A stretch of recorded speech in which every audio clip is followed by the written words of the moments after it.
오늘은 성령 강림후 제16주가 됩니다. 주님께서 우리의 마음을 새롭게 하여 주시고 또 우리의 생각과 말과 습관을 정결케 하시고 또 성령의 열매로 우리 일상과 관계를 채워주시기를 간절히 축복합니다. 또한 오늘 예배 가운데 상한 마음은 위로를 얻고 무뎌진 양심은 말씀으로 깨어나면서 안일해진 우리의 신앙이 사랑의 순종으로 다시 걸음을 떼는 그런 귀한 복된 하루가 되시기를 주님의 이름으로 간절히 축복합니다. 여러분, 찰스 디킨스의 소설 중에 크리스마스 캐럴이라는 이 소설이 있습니다. 이 소설이 어떤 소설인가 하면 스크루지 하면은 아실까요? 구두쇠 스크루지의 이야기를 담고 있는 소설이에요. 자선복음을 하러 온 사람들이 이제 스크루지에게 추운 겨울 굶주린 이웃을 도웁시다 하면서 이야기를 할 때에 아주 지독하게 굳으세웠던 스크루지가 아주 차갑게 거절을 하죠.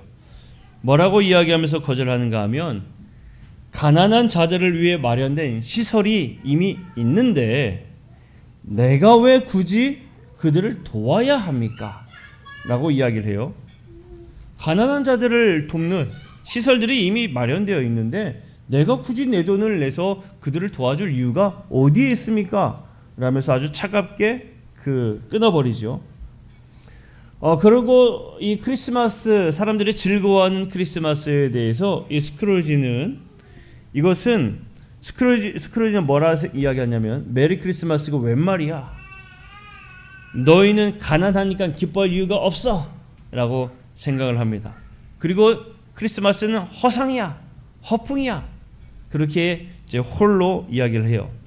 근데 이 이야기를 그리고 있는 이 찰스 디킨스는 부에 많고 적음을 고발하는 것이 아니라 오히려 가난한 이웃에 대해서 무관심한 이 한 사람이 얼마나 망가지게 되는가, 그리고 쌓은 부를 어떻게 쓰는 것이 더 지혜로운가를 말해주는 또 소설이기도 합니다. 우리가 함께 두 본문을 보았습니다. 성서 일과에 따라 아모스의 말씀과 누가복음의 말씀을 보았어요. 아모스 6장과 누가복음 16장의 말씀을 보았는데 아모스의 6장은 지난 시간에 이어서 사치와 향락을 누리는 부한 이스라엘 백성들을 향해 고발하고 있고 그들의 징계를 선포하는 말씀이라면 누가복음 16장의 말씀은 우리가 흔히 부자와 나사로 이렇게 알고 있는 내용의 이야기입니다. 이 두 본문은 마찬가지로 똑같은 질문을 던집니다.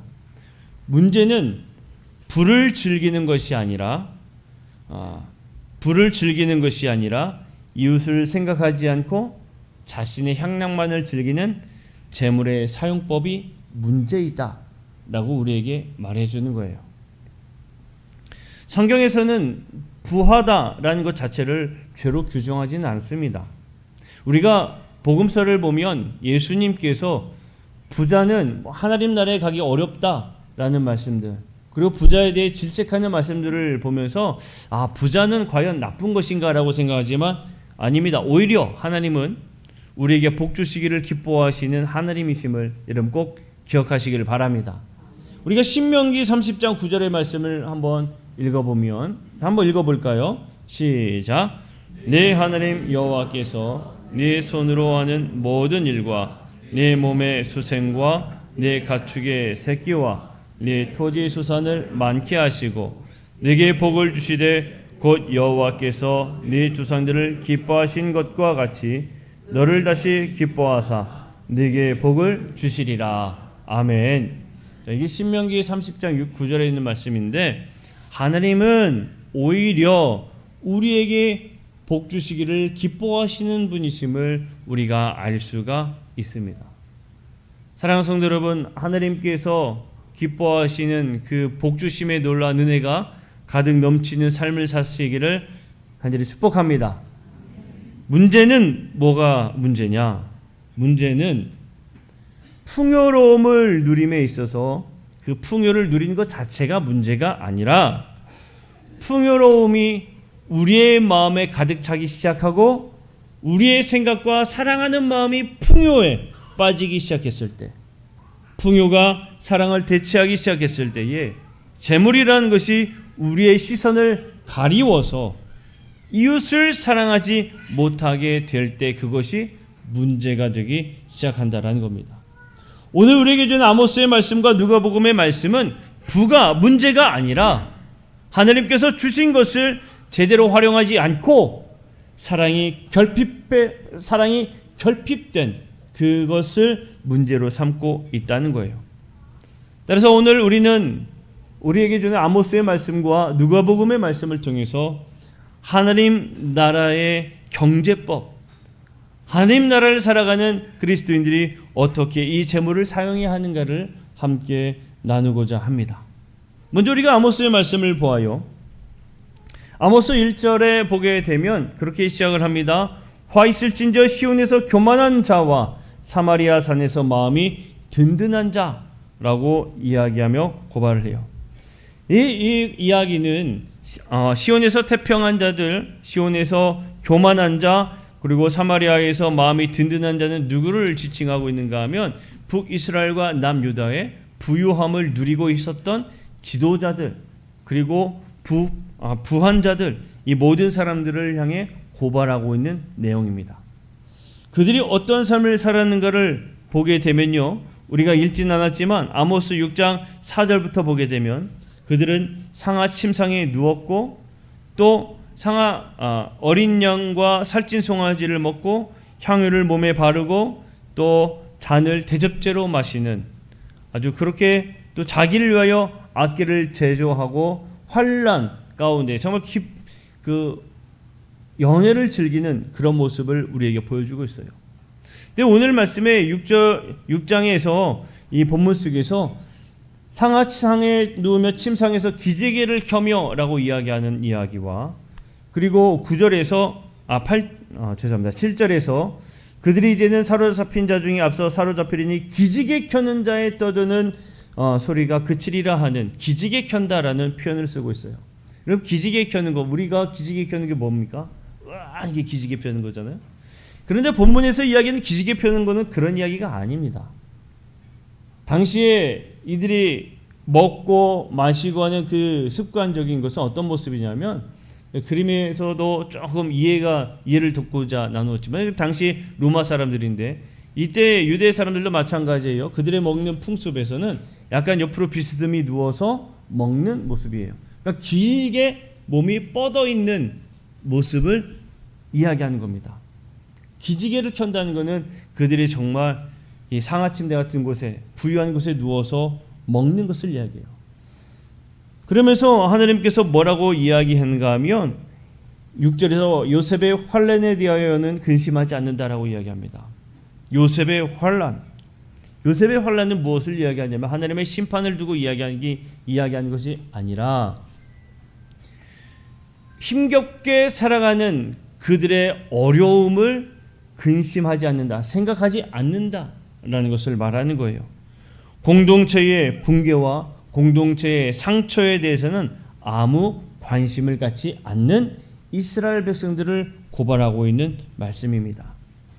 하나님께서 7절 말씀에 너희가 기지개 켜는 자의 떠드는 소리가 그친다라는 이야기는 너희가 연애 즐기는 것을 더 이상 하지 못하도록 내가 이제 멈추게 할 거야 라는 이 말씀, 이렇게 볼 수가 있는데 조금 더 깊이 자세하게 조금 더 직관적으로 이야기를 하면 내가 더 이상 너희들이 연애하지 못하도록 심판하겠다라는 말씀입니다.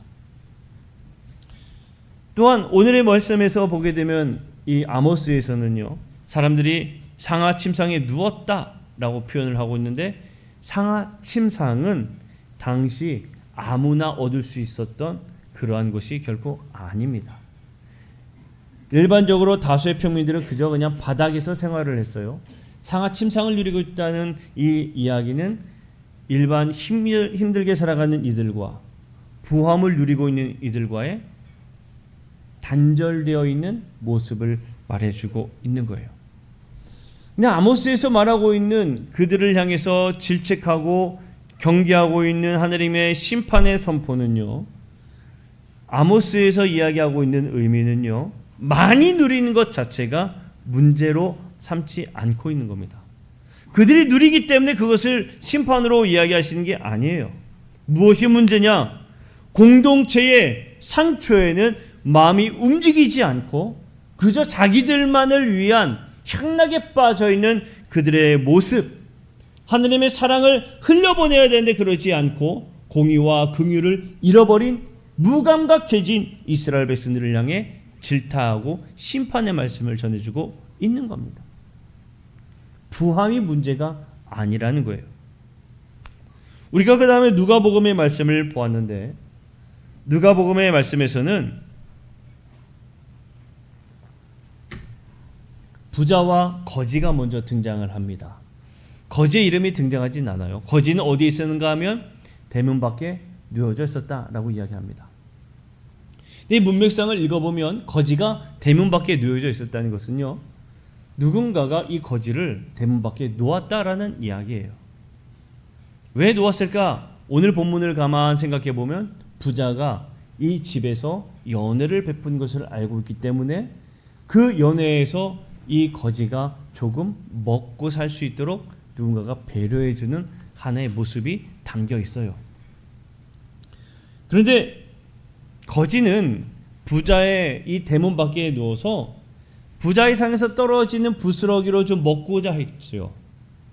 여러분, 당시에 이 부자에서 떨어지는 이 상에서 먹고자 했다, 이 표현은 무엇을 의미하는가 하면, 우리가 식당에 가면은 식당에서 뭘 줍니까? 손을 닦으라고 물수건을 줘요. 물티슈를 줍니다. 그죠?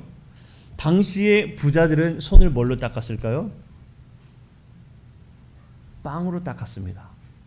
빵으로. 빵을 닦는 손을 닦는 빵이 있었어요. 자, 그러면 부자들이 손을 빵으로 닦고요, 손을 닦은 빵을 어떻게 했을까요? 밖으로 던지는 거죠. 그러면 개들이 그것을 주워 먹는 겁니다. 그 빵은 정결한 걸까요? 부정한 걸까요? 그들의 눈에 볼 땐 부정한 거예요. 그런데 개들은 그것을 먹죠. 그러니까 개는 어떤 동물일까요? 당시 유대인들이 볼 때에는 매우 부정한 동물이에요. 자, 그러면 이 상황을 다시 한번 더 종합해서 봅시다. 거지가 밖에 있을 때에 먹고자 했던 것은 겨우 부자들이 손을 닦고 버렸던 그 빵 부스러기를 먹고자 했던 거예요. 그런데 이 거지가 얼마나 비참한지 유대인들이 부정하게 생각하는 그 개들이 와서 헌대를 핥았다라고까지 이야기한 겁니다. 그것은 이 부자가 얼마나 비참한지를 말해주고 있는 거예요. 자, 예수님의 이 이야기에서도 사실 마찬가지입니다. 부자가 연회를 즐기는 것을 문제 삼지 않아요. 예수님께서 심판하시는 심판에 대한 이야기에서도 이 부요함이 아닙니다. 그럼 무엇이냐? 바로 사랑의 결핍을 말하고 있어요. 심판의 기준은 부요함이 아니라 사랑의 결핍이다 라고 이야기하는 겁니다. 부자가 책망받는 이유는 그가 누리는 사치, 그가 누리는 연회, 그가 누리고 있는 그 모든 것들을 두고 이야기하는 것이 아닙니다. 부자는 그가 수고하여 얻은 노력의 산물일 수 있잖아요. 그것이 문제가 아니라는 겁니다. 그럼 무엇이 문제냐? 부자가 누리고 있는 그 모든 것들은 다 누가 준 것이냐? 성경에서는 하느님이 주신 것들입니다. 하느님께서 복을 주셨기 때문에 부자가 그 모든 것들을 누릴 수가 있었던 거예요. 그런데 그 모든 것들을, 하느님이 주신 것들을 자기 자신만을 위해서 사용한 것에 대해 책망하고 있는 겁니다. 지금 버젓이 저 대문 밖에 있는 가난한 자가 있음에도 불구하고 그를 돌보지 않았다는 것을 책망하고 있는 거예요. 하느님이 주신 것을 올바르게 사용하지 않았기 때문에 책망을 하고 있는 겁니다. 그리고 우리가 이 말씀이 계속 진행되는 것을 보면서요, 하나 놀라운 부분을 봐야 됩니다. 무엇이냐? 그들이 둘이 다 죽고 하느님 나라에 갔어요. 다 죽었습니다. 부자는 지옥으로 갔고요, 거지는 천국에 갔습니다. 그런데 이 이야기가 시작될 때에는 부자와 거지로만 표현되고 있는데, 죽고 난 다음에 거지라고 이야기하지 않고 이름이 나타나요. 어떤 이름입니까? 나사로라는 이름이에요. 그리고 부자는 여전히 그냥 부자일 뿐으로 남아 있어요. 여러분, 우리가 이걸 잘 봐야 됩니다. 거지를 더 이상 거지라 하지 않고 아브라함의 품에 있는 건 하나님 품 안에 있는 건데, 하나님 품 안에 나사로가 안겨 있어요. 나사로라는 이름의 뜻이 무엇이냐면 하느님이 도우신다, 하느님이 도우셨다라는 뜻을 가지고 있습니다. 그러니까 이 본문에서 나사로란 이름으로 하나님 품 안에 있는 이 이야기는요, 하나님께서는 힘겹게 사는 사람들, 어렵게 사는 사람들의 그 고통과 고난을 그저 모른 채 내버려 두신 분이 아니라는 겁니다. 이름으로 부르고 있다는 것은 너는 특별한 존재라는 하느님의 귀한 은혜이죠. 하느님께서 그 고통을 받으신 겁니다. 아모스로 잠깐 돌아가서요, 아모스에서 부원자들을 책망하는 이유는 힘겹게 살아가는 자들의 아우성, 그들의 기도를 들으시고 부한 자들, 그것을 나누지 못하고 있는 자들, 착취하는 자들을 향한 하느님의 질타예요. 하느님은 힘겹게 살아가는 자들을 결코 내버려두지 않고 그들을 도우시는 하느님 되심을 여러분 믿으시기를 축복합니다. 우리의 고통과 우리의 고난도 하느님은 기억하신다는 거예요. 자, 그런데 여러분, 부자는 어떻다고요? 그냥 부자예요. 이름이 없어요. 그냥 부자입니다. 그저 그냥 대다수 중에 한 부류일 뿐이에요. 아무것도 아니라는 겁니다. 오늘 본문에 보게 되면 부자가 이 대문 밖에 있었습니다. 대문이라는 것 하나 사이를 두고 부자와 이 거지의 비참함이 나타나 있어요. 대문은 단순한 구조물이 아닙니다. 영적 경계를 말해주고 있는 거예요. 무엇을 이야기하냐면 우리의 식탁이, 우리의 지갑이, 우리의 시간이 저 대문을 넘어 이웃에게 흘러가고 있느냐, 아니면 오늘의 본문처럼 대문을 넘지 못하고 그저 나의 울타리 안에 남아있느냐, 이것을 우리에게 말하고 있는 겁니다.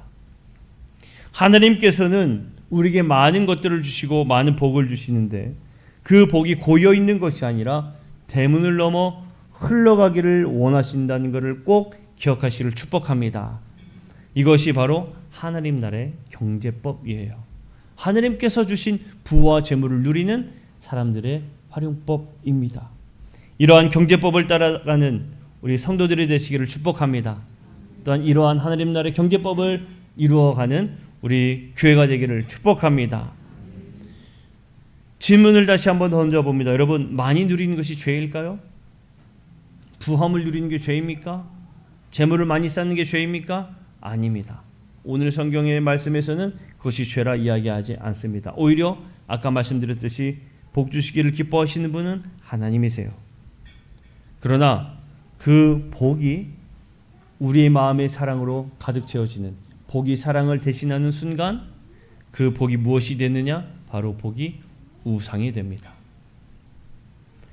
아모스가 꾸짖은 것은 풍요의 내용이 아니라 풍요를 소비하는 방식에 있는 것입니다. 하느님의 사랑과 이웃사랑 두 궤도에서 벗어난 향락이 결국에 무감각학을 만들었고 이 무감각이 심판을 부르게 되었다라는 이야기예요. 자, 한 사람의 이야기를 좀 나누고자 합니다. 면세점 DFS를 공동 창업자였던 척 핀이라는 사람이 있습니다. 척 핀이 생전에 80억 달러 이상을 살아있을 때 다 나눈다라는 원칙을 살았어요. 80억 달러. 여러분, 80억 달러가 지금 우리 돈으로 얼마인지 아십니까? 80억 달러가 나와 있습니까? 눈도 다 좋으시네. 80억 달러가 제가 지금 환율로 따져, 저거는 지금 2023년도 기사인데 지금 환율로 따졌을 때에 11조 2,800억 정도 된답니다. 11조. 놀라지도 않으신 거 보면 여러분들은 다 집에 그 정도는 가지고 계신가 봐요. 생전에 80억 달러 이상을 살았을 때 다 나누었다고 그래요. 그리고 제목에도 나와 있지만 그는 아파트 전세에서 살고요. 싼 시계, 겨우 우리 돈으로 2만 원에 불과한 그 정도만 가지고 살았다고 합니다. 그 사람은 불을 쌓는 기쁨보다는 살아있는 동안 직접 이웃의 변화를 보는 기쁨이 더 크다라고 이야기를 했어요. 그러면서 많은 것들에 그는 다 나누는데 삶을 살았습니다. 무명의 기쁨을 누리다가, 그렇게 무명의 기쁨을 누리다가 2023년도에 수천하게 되는 것이죠. 부 자체가 문제가 아닙니다. 부를 흐르게 하는 사랑이 관건임을 이 한 사람을 통해서 우리는 발견하게 됩니다. 자, 저는 오늘 이 말씀을 통해서 우리가 그러면 어떻게 살아가야 할까를 한번 고민해 보아요. 두 가지로 함께 좀 나누고자 합니다. 하나는 뭐냐? 마음의 문지방을 넘자는 겁니다. 마음의 문지방을 넘자. 그러니까 부자와 나사로의 이야기처럼 그 대문 안에 가두는 것이 아니라 대문 밖으로 나아가는 우리가 되자라는 겁니다. 주변에 분명히 나사로가 있습니다. 가족 중에 한 사람이 될 수도 있고요. 이웃 중에 한 사람이 될 수도 있고요. 때로는 동네 어르신이 될 수도 있고요. 동네 한 아이가 될 수도 있습니다. 우리가 그 사람들을 좀 초대해서 식사도 대접하고 음식도 나누는 그런 한번 삶을 살아가자라는 거예요. 직접적으로 내게 받은 은혜를 한번 직접 대접하며 삶을 살아가자. 그 복을 한번 흘리며 살아가자. 그렇게 제안을 드립니다. 두 번째로는 하나님께서 주셨음을 늘 감사하자는 거예요. 하나님께서 주셨음을 늘 감사하자. 우리가 수고하여 얻은 모든 것들이 내가 노력하여 얻은 산물이 아니라 하나님께서 내게 지금 주신 것이다 라는 마음으로 감사하자는 거예요. 그러면 내게 지금 내가 누리고 있는 그것이 하나님께서 주신 것이니 이것에 대해서 얼마든지 쉽게 나눌 수 있는 마음을 가질 수가 있습니다. 감사한 마음이 사라지면 여러분 나눌 수 있는 사랑 자체가 생기지가 않아요. 우리가 이 한 주간 얻어지는 모든 것들에 대해서 하나님께서 흘려보내려고 나에게 주셨구나 하며 감사하는 그러한 한 주가 되기를 축복합니다. 사랑하는 성도 여러분, 말씀을 정리합니다. 하나님께서는 우리의 부함과 우리가 가지고 있는 것들을 누린 것에 대해서 책망하지는 않습니다. 그러나 사랑이 없이 내 자신만을 향해 누리고 있는 것에 대해서 책망하고 있다는 것을 오늘 말씀에서는 말해주고 있습니다. 디킨스가 묘사했듯이 또한 아모스가 외치고 있듯이 같은 이웃의 아픔과 어려움에 무감각한 것이 아니라 오히려 그들의 아픔에 함께 애통하는 우리 모두가 되기를 축복합니다. 누가복음이 보여주고 있듯이 하나님께서 우리의 이름을 분명히 기억하신다는 것을 우리가 깨닫는다면 그 이름을 기억하시는 하나님께서 내게 맡겨주신 은혜로 그 복을 흘려보내는 복의 통로가 되어지는 그 삶을 누리는 우리 모든 성도들이 되시기를 주님의 이름을 간절히 축복합니다. 우리가 말씀을 생각하며 우리 함께 찬양하고 잠시 1분간만 기도하길 원해요.